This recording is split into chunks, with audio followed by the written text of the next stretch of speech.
welcome back to another tech video. Today I'm going to be going through your question, answering it, and hopefully you find the solution.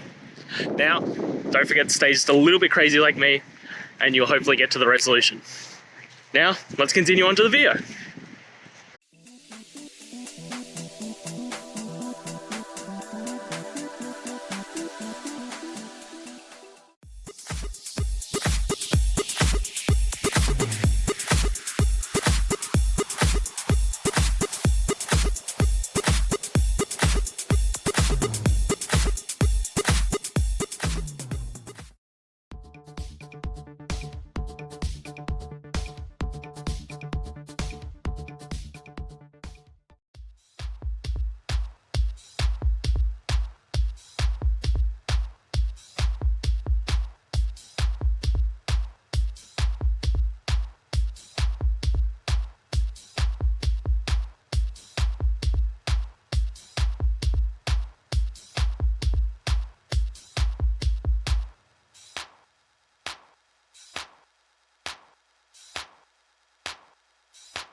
And guys, that's it.